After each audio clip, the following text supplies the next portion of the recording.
Hey everybody, welcome to the channel. You might be wondering how we got here with this CW key. You might even be asking yourself why I have this second CW key, or maybe even this third CW key. In this episode, I spend over $130 to determine if there's any difference between these three keys, ranging from $27 on AliExpress, $54 on Amazon.com, and $64 on Putikeeg.com. I probably said that wrong and I'm gonna hear it.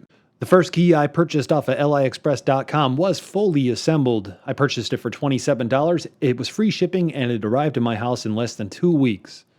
The name brand on the key was TUMD, T-U-M-D. And now that I knew the brand name and I knew how the key functioned, I went over to Amazon.com and I purchased this key for $54. I had a pretty good suspicion that they were the same key, and I got this key in just 1 day with the Amazon Prime shipping. So case closed, the AliExpress key is half the cost of the Amazon.com key, but I really wanted to find some key that might be a little bit different, and that's where the Putikeeg comes in. So $64 US versus $54 US if we're talking the Amazon price versus the Putikeeg price. When I first purchased this Putikeeg, I made the wrongful assumption that it was going to come from overseas and it might take a couple of weeks to receive. So to my surprise, I was shocked when it arrived on my doorstep the next day, as it only shipped from Ohio. And if we're talking the Amazon.com price versus the Putikeeg price, knowing that they both come approximately the same time frame, I would prefer the Putikeeg over this Amazon.com key. And the reason is it feels like the finish and the quality overall on the Putikeeg is slightly better. In fact, let's take a look at it under the microscope. And although I'm comparing both of these and the finishes on the top or the plates of the keys look the same, the finishes on the paddles themselves look to be better on the first key or the Putikeeg over the TUMD or the TUMD. Of course, this could be just a fluke between these two particular keys. Now, there are differences between these two models, such as the weight. The weight of the TUMD is 3.855 ounces, whereas the Putikeeg is 3.960 ounces. And I think that most of that weight comes from the difference in the size of the risers between the Putikeeg and the TUMD, which you could see the risers on the Putikeeg are a lot higher. And hey, maybe you're new into CW, so you're not sure how this key works. It's also known as an iambic paddle.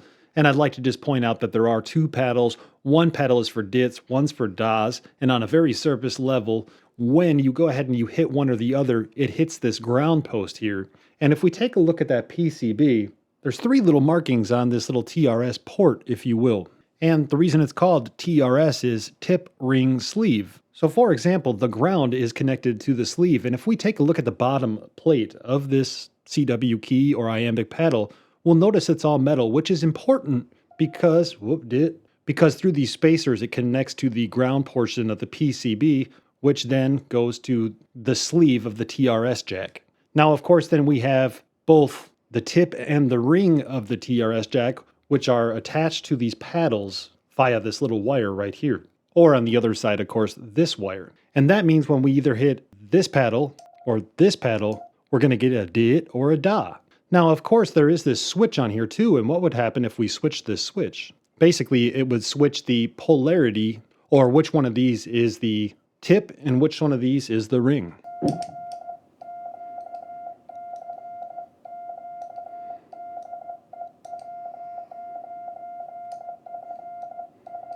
Pretty cool. There's a few more things I want to point out about either of these keys, and number one, you might be wondering, well, if it's connected all metal ground plate, metal keys, why isn't it just constantly going dit and da? And the answer is one of two things.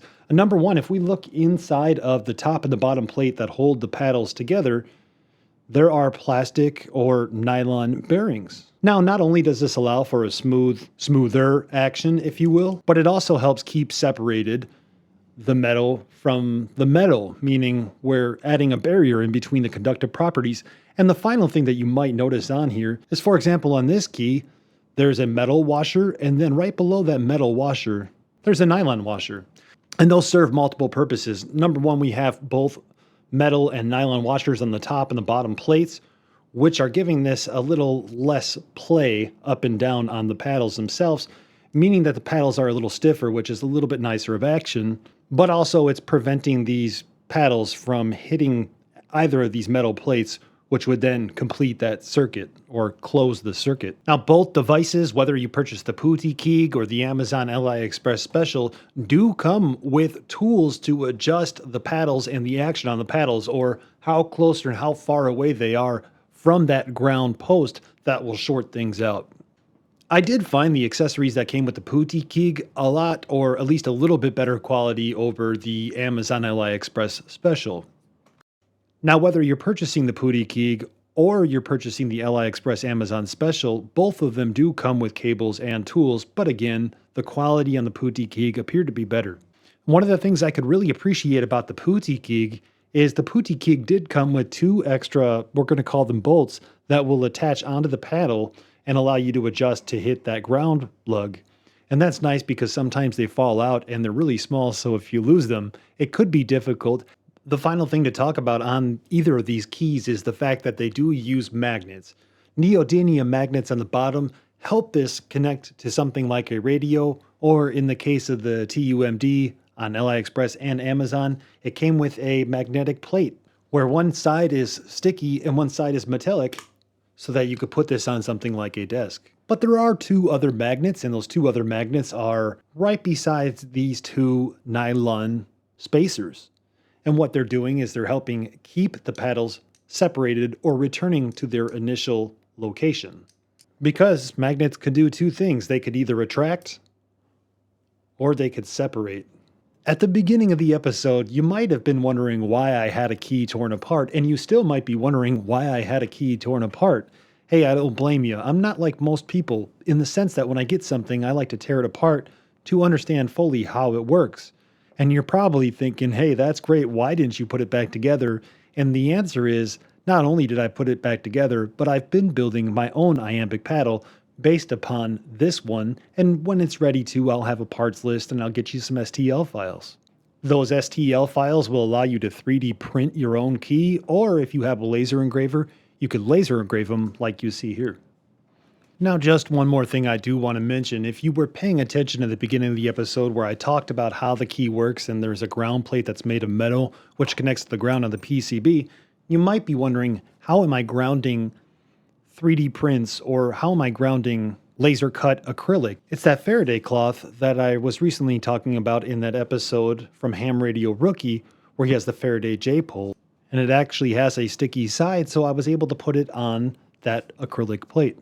Engineering is pretty cool.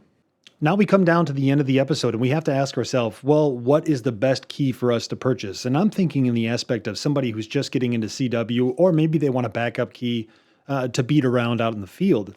And there's 3 thought processes on this, maybe 4. Number 1, the AliExpress key and the Amazon key, they're the same keys. So if you want to save half of the money, buy it from AliExpress.com, $27, and it'll be here in a couple of weeks.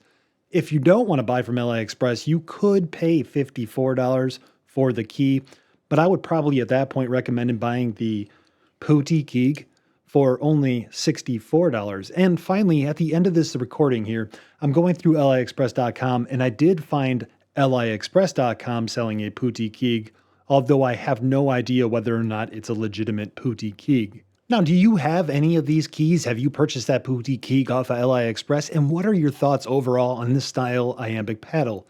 Let me know in the comments below, and I hope you have a good one. I hope you enjoyed this episode. If you did enjoy this episode, I would really appreciate that you hit that like button and even consider subscribing. Hope to see you next time. Thank you for watching. Take care.